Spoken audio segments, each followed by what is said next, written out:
Astaghfirullah. Alhamdulillah wassalatu wassalamu ala Rasulillah wa ala alihi wa sahbihi wa mawalah wa la hawla wa la quwwata illa billahi wa ba'du. Ma'asyiral muslimin, jamaah salat subuh yang dimuliakan Allah Subhanahu wa taala. Kita berada di tanggal 29 Ramadan. Artinya kalau pemerintah nanti sore melihat hilal, berarti besok 1 Syawal ataupun Idul Fitri. Maknanya bahwa Ramadan akan berakhir. Lalu apa yang kita akan dapati selama Ramadan, wabil khusus 10 akhir Ramadan? Lelah letih di antara kita dalam rangka melaksanakan ibadah kepada Allah Subhanahu wa taala. Ada yang tidak tidur semalam suntuk hanya untuk membaca Quran, qiyamul lail, zikir dan begitu seterusnya. Terutama di tanggal-tanggal ganjil. Namun ibadah itu tidak ada yang sia-sia. Semua akan berpahala di hadapan Allah Subhanahu wa taala. Tapi berbahagialah bagi orang-orang yang mereka ditakdirkan oleh Allah Subhanahu wa taala mendapatkan malam Lailatul Qadar. Entah sebagiannya ataukah secara keseluruhannya, karena mereka akan mendapatkan 7 keutamaan yang tidak didapati orang lain. Apa saja keutamaan yang akan didapati bagi orang-orang yang Allah takdirkan menemukan Lailatul Qadar itu? Yang pertama, al-afu an kulli ma madha. Orang ini akan mendapatkan al-afu, pemaafan dari Allah Subhanahu wa taala akan dosa-dosa yang sudah dilakukan. Dan ini sebuah keutamaan yang luar biasa. Ketika kita ini dimaafkan oleh Allah Subhanahu wa taala, maknanya kita akan dihapus seluruh catatan dosa dalam catatan amal kita. Bayangkan, boleh jadi mungkin bertahun-tahun kita melakukan dosa, sehingga catatan amal kita dipenuhi dengan dosa-dosa yang kita lakukan. Tiba-tiba kemudian dalam satu malam di bulan Ramadan kita mendapatkan malam Lailatul Qadar, maka semua catatan keburukan itu akan dihapus dalam catatan kita. Itulah bedanya, sering saya ulang-ulang, antara kalimat istighfar dengan kalimat al-afu itu. Sebab kalau istighfar kita mengucapkan astagfirullah, Allah hanya menutup dosa-dosa kita, tetapi Allah Subhanahu wa taala tetap menghisab kita, walaupun Allah tidak mungkin mengazab kita kalau kita mendapatkan ampunan dari kalimat istighfar. Tapi kalau kalimat afu itu memang betul-betul Allah Subhanahu wa taala menghapus dosa-dosa kita dari catatan-catatan kita, dan kita tidak akan dihisab apalagi diazab. Makanya Aisyah Ummul Mukminin radhiyallahu anha bertanya kepada Nabi sallallahu alaihi wasallam, "Ya Rasulullah, in adraktu Lailatul Qadri famadza aku?" Rasul, kalau seandainya aku mendapatkan malam Lailatul Qadar, apa yang harus aku katakan? Maka Nabi SAW mengatakan, Quli Allahumma innaka afuwun karim tuhibbul afwa fa'fu anna. Katakan, ya Aisyah, Allahumma, ya Allah, innaka, sesungguhnya engkau ya Rabb adalah zat yang maha pemaaf lagi maha mulia. Engkau suka kepada orang-orang yang memaafkan, maka maafkanlah diriku. Kenapa kemudian Nabi SAW membahasakan kepada Aisyah dengan kalimat al-afu, meminta al-afu, bukan disuruh istighfar? Padahal dua-duanya sama kalimat ini, sama-sama meminta ampun dari dosa-dosa kita. Karena kalimat al-afu ini lebih umum dibandingkan istighfar. Dia mencakup istighfar itu sendiri. Makanya kenapa orang-orang yang mendapatkan Lailatul Qadar, maka dia akan mendapatkan keistimewaan di mana catatan-catatan keburukannya akan dihapus oleh Allah Subhanahu wa taala. Ini yang pertama. Yang kedua, tuktab lahu as'adul aqdar. Orang yang mendapatkan Lailatul Qadar, seandainya Allah Subhanahu wa taala takdirkan di antara kita semuanya atau siapapun dari kaum muslimin, mereka mendapatkan malam Lailatul Qadar di 10 akhir Ramadan yang kita sudah berlelah letih untuk meraih dan mengejarnya, maka akan dicatat kepadanya sebaik-baik takdir dalam setahun yang akan datang. Di dalam Al-Qur'anul Karim Allah Subhanahu wa taala mengatakan fiha yufraqu kullu amrin hakim. Pada malam itu maksudnya Lailatul Qadar, dijelaskan segala urusan yang penuh dengan hikmah. Abdullah ibn Abbas radhiyallahu anhu ketika mentafsirkan ayat ini, beliau mengatakan amrus sanati ila sanati ma kana min khalqin aw rizqin aw ajalin aw musibatin aw nahwi hadha. Kata Abdullah ibn Abbas radhiyallahu anhu, maksudnya Allah Subhanahu wa taala akan merubah takdir kita dari tahun ini ke tahun depan, baik bicara penciptaan, baik bicara rizki, baik bicara ajal, baik bicara musibah atau yang semacamnya. Dan orang-orang yang mendapatkan Lailatul Qadar, Allah berikan takdir terbaik setahun yang akan datang. Dan Allah Subhanahu wa taala juga mengatakan yamhullahu ma yasha wa yuthbit wa indahu ummul kitab. Allah menghapus catatan takdir ataupun menetapkan sesuai dengan kehendaknya, tapi di sisinya ada Lauhil Mahfuz. Ini yang kedua. Yang ketiga, orang-orang yang ditakdirkan mendapatkan malam Lailatul Qadar di 10 akhir Ramadan, maka dia yafuzu bi ajrin yafukul jimal. Maka dia akan mendapatkan pahala yang jauh lebih besar dibandingkan gunung-gunung yang ada di dunia. Karena Allah Subhanahu wa taala mengatakan dalam surah Al-Qadar ayat 3, Lailatul Qadri khairu min alfi syahr, bahwa malam Lailatul Qadar itu lebih baik daripada 1000 bulan. Artinya lebih baik dibandingkan orang yang beribadah selama 83 tahun 6 bulan. Dan ini pahala yang luar biasa, ikhwatu fiddin, yang dimuliakan Allah Subhanahu wa taala. Ini yang ketiga. Kemudian yang keempat, dia akan mendapatkan ya'tik riqabahu minan nar. Allah Subhanahu wa taala akan membebaskan dia dari api neraka, dan ini kenikmatan yang luar biasa. Dan itu berdasarkan hadis Abu Hurairah radhiyallahu anhu.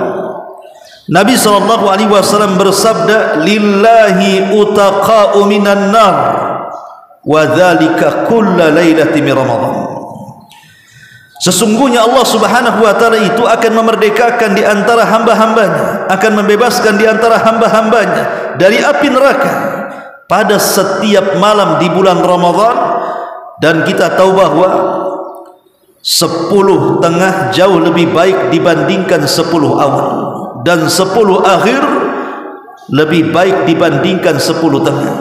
Artinya malam-malam di 10 akhir Ramadan itu adalah seafdol-afdolnya malam dibandingkan 10 awal dan tengah. Dan itulah kenapa Allah jadikan sumpah dalam Al-Quran, wal fajri walayalin ashri, demi waktu fajar dan demi malam-malam yang 10, maksudnya 10 akhir Ramadan.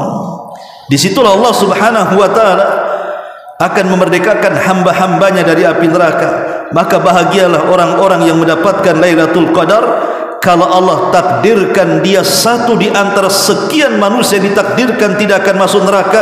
Demi Allah dia tidak akan masuk neraka selamanya. Ini yang keempat. Kemudian yang kelima, orang-orang yang ditakdirkan mendapatkan Lailatul Qadar selama 10 akhir Ramadan ini, ikhwan, maka mereka akan mendapatkan kecintaan Allah Subhanahu wa taala. Karena Allah Subhanahu wa taala berfirman dalam surah Al-Baqarah, "Innallaha yuhibbut tawwabin wa yuhibbul mutatahhirin." Sesungguhnya Allah Subhanahu wa taala senang, suka, cinta dengan orang-orang yang bertobat. Dan setiap malam 10 akhir Ramadan kita senantiasa mengatakan, Allahumma innaka afuwun karim tuhibbul afwa fa'fu an. Ini kalimat taubat, meminta kepada Allah Subhanahu wa taala agar dosa-dosa kita diampuni. Dan Allah suka dengan orang-orang yang bertobat. Dan apa konsekuensinya kalau Allah suka dengan kita? Sebuah hadis yang sering saya jelaskan. Nabi SAW mengatakan, Innallaha idza ahabba abdan nadahu Jibril. Allah itu kalau sudah suka dengan seorang hamba, maka Allah akan panggil malaikat Jibril. Jibril ini pemimpin para malaikat.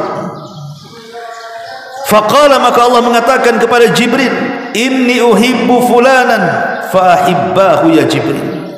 Wahai Jibril, aku suka dengan si fulan, maka kamu juga harus suka dengan si fulan. Fayuhibbuhu Jibril, maka setelah Allah mengatakan seperti itu, Jibril pun cinta dan suka kepada orang yang dicintai Allah. Thumma yunadi fis sama, kemudian Jibril pun memanggil seluruh malaikat yang ada di langit dan mengatakan, Innallaha yuhibbu fulanan fa'ahibbu.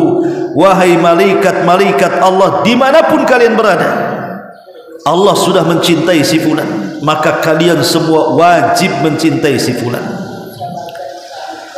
Fayuhibbuhu ahlus sama, maka semua malaikat mendengar perkataan Jibril ikut mencintai orang yang dicintai Allah. Kemudian thumma yudha'u lahul qabul fil ardi. Kalau seluruh makhluk yang ada di langit sudah cinta kepada manusia yang dicintai Allah, maka Allah akan tanamkan kepada makhluk yang ada di bumi ikut-ikut mencintai orang ini. Subhanallah. Dan ini keistimewaan yang besar, ikhwan. Lalu apa faedahnya malaikat cinta dengan kita atau makhluk-makhluk yang ada di bumi cinta dengan kita? Faedahnya adalah, bukankah yang mencatat amalan kita para malaikat?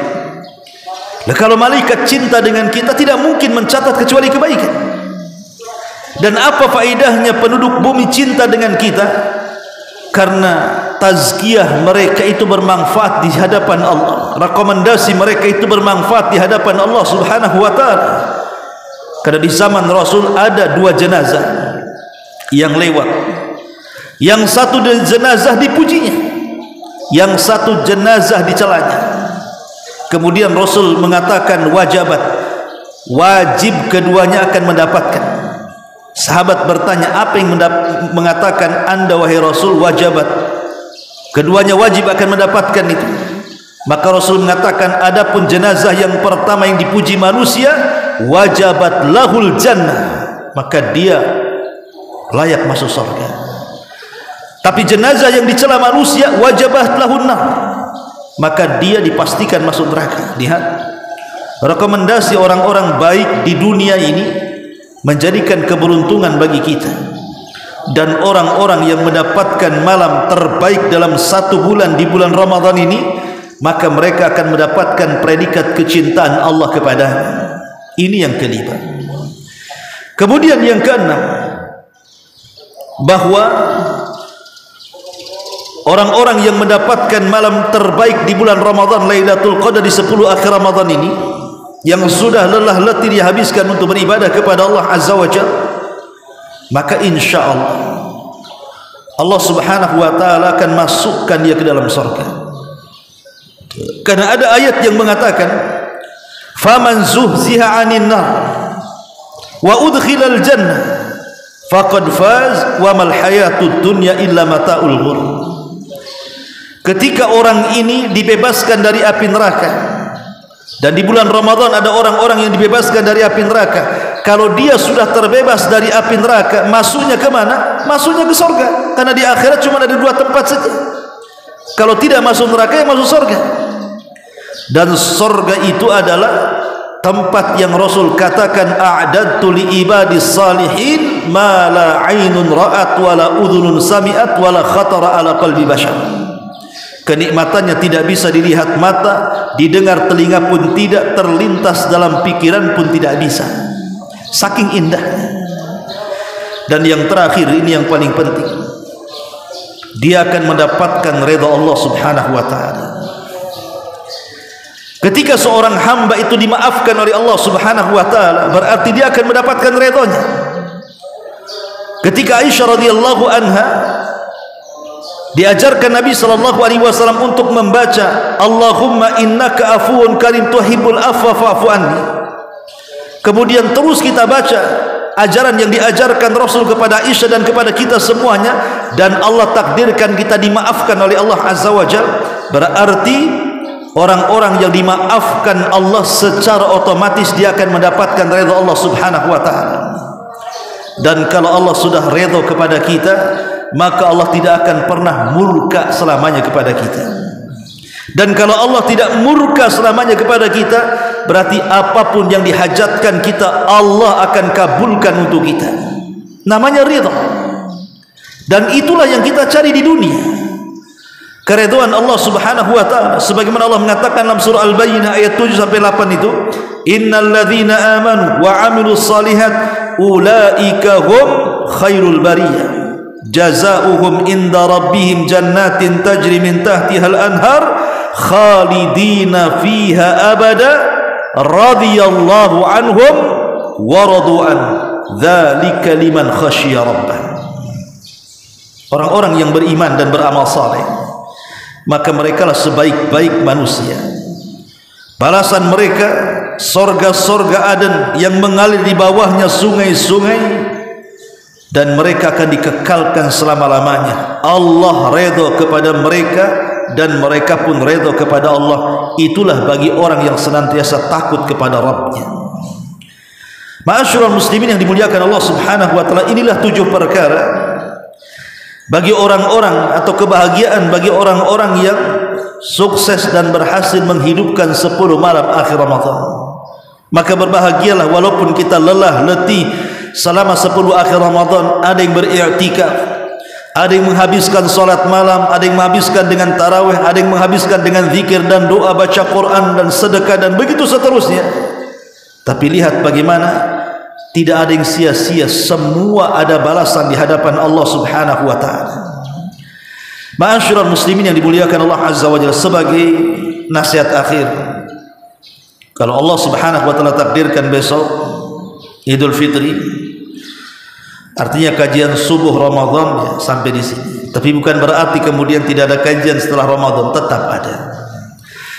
Yang ingin saya sampaikan adalah ada beberapa kemungkaran yang terjadi saat pelaksanaan salat Id. Pertama, jangan sampai ada ikhtilat antara laki-laki dan perempuan, dan itu yang banyak. Islam melarang ikhtilat, tidak boleh ikhtilat, campur baur laki-laki dan perempuan. Yang kedua, menghabiskan Id itu dengan hal-hal yang sifatnya sia-sia, menyetel musik keras-keras, kadang-kadang bercanda yang berlebihan, maka ini sangat dilarang. Kemudian yang ketiga, sebagian manusia, terutama dari kalangan wanita, kadang-kadang mereka tidak menjaga penampilan. Keluar dari rumah itu kadang-kadang tabarruj, ataupun terkadang mereka memakai wewangian-wewangian yang terkadang memfitnah laki-laki, dan itu sangat dilarang. Kalau anda ingin keluar ke tanah lapang ataupun ke masjid untuk melaksanakan salat Id, maka sewajarnya ikuti syariat Islam, pakai pakaian yang sopan, yang syar'i. Jangan sampai kemudian keluar mendapatkan laknat Allah Subhanahu wa ta'ala. Kemudian yang keempat, terkadang ada di antara kita ini yang tidak tidur di malam Id. Kalau memang dia petugas zakat, wajarlah mungkin karena ada hal yang dilaksanakan dia dari kebaikan, mengantarkan zakat fitrah ke sana kemari kepada fuqara wal masakin. Tapi ada sebagian kita ini kadang-kadang sengaja tidak tidur. Tidurnya itu sudah jam 3, jam 4, sudah mendekati waktu subuh. Akhirnya kemudian terlalaikan pula dia salat subuh, ngantuk pula bagi yang salat, itu bagi yang salat. Kebanyakan tidak salat, ikhwan. Anehnya salat Id mereka salat, subuh pula dia tak salat. Kan aneh itu. Ma'asyiral muslimin yang dimuliakan Allah Azza wa Jalla. Ataupun sebagian orang itu mengkhususkan ziarah kubur. Ziarah kubur itu sunnah, ikhwan. Sunnah hukumnya. Kata Nabi SAW, kuntu nahaitukum an ziyaratil kubur fazuruha fa innaha tudzakirukumul akhirah. Dulu kata Rasul, kularang kalian ziarah kubur, tapi sekarang berziarah, karena itu bisa mengingatkan kalian dengan akhirat. Dan ziarah kubur ini sangat ditekankan bagi laki-laki, tetapi bagi kaum wanita tidak boleh sering-sering ziarah kubur, kan ada hadis laknat kepada mereka. Kata Rasul, la'anallahu zawaratil kubur. Allah melaknat wanita-wanita ziarah kubur. Kata Syekh Albani rahimahullahu ta'ala, kalimat zawarat bagian daripada siyagul mubalaghah. Dalam bahasa Arab itu kalimat yang berlebih-lebihan.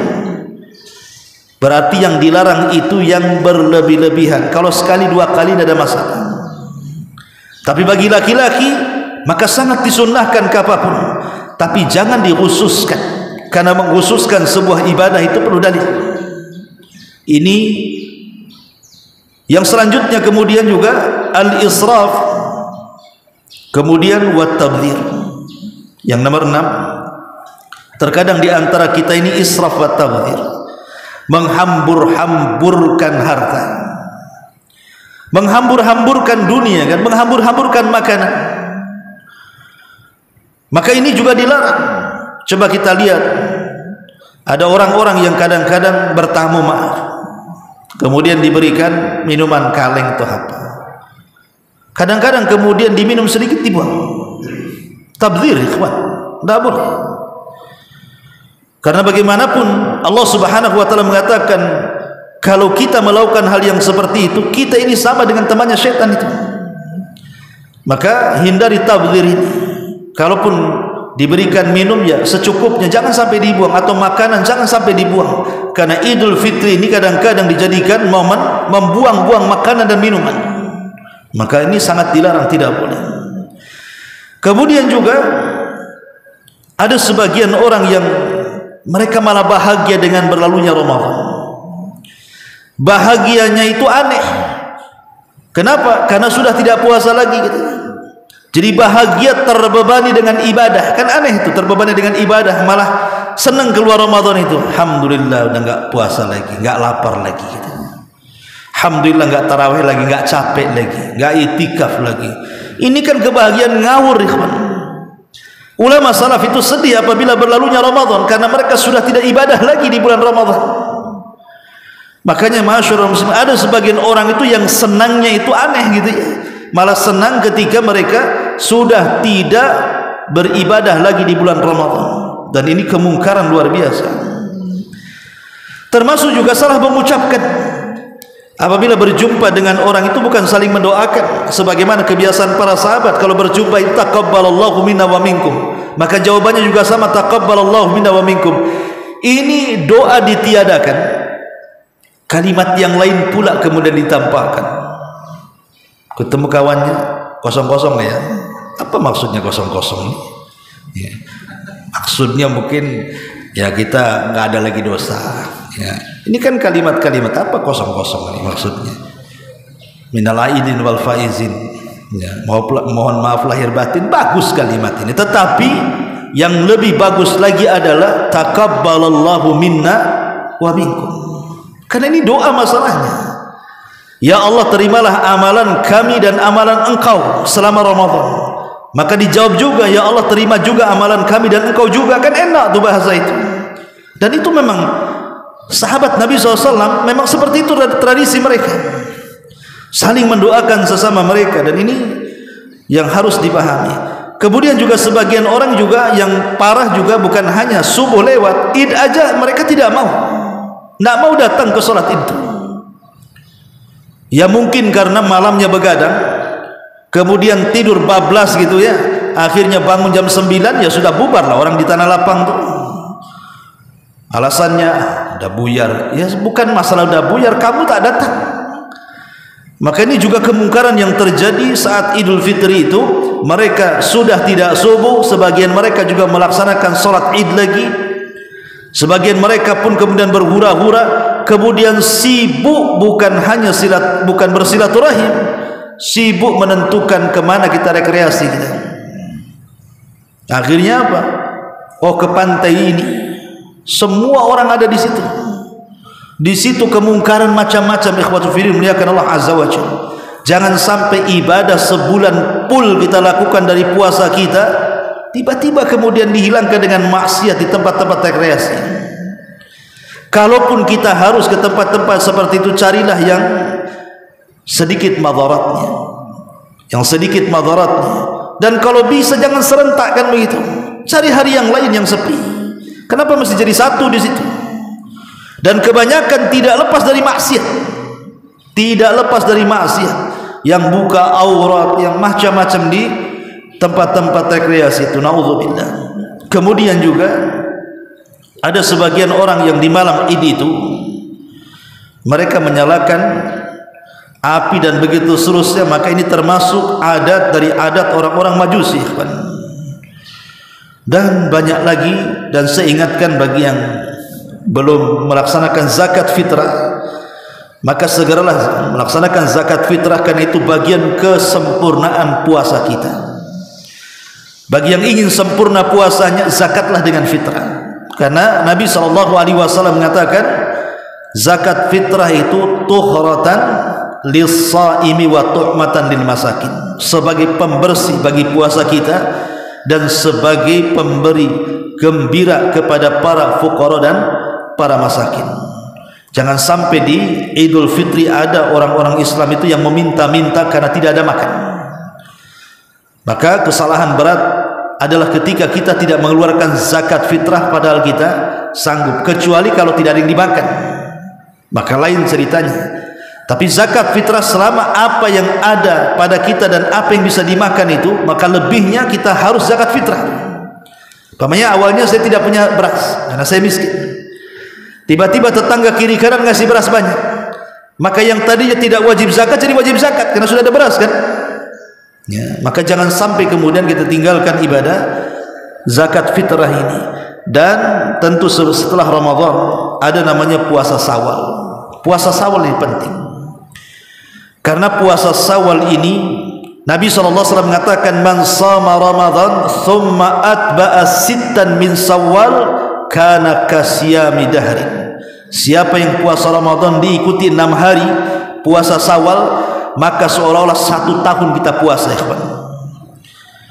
Siapa yang sanggup 1 tahun puasa, tapi cukup dengan puasa Ramadan ikuti dengan 6 hari puasa Syawal, itu sama dengan puasa setiap hari sampai 1 tahun lamanya.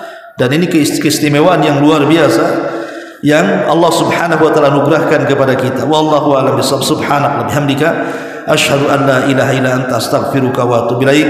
Allahu taala alam. Assalamualaikum warahmatullahi wabarakatuh.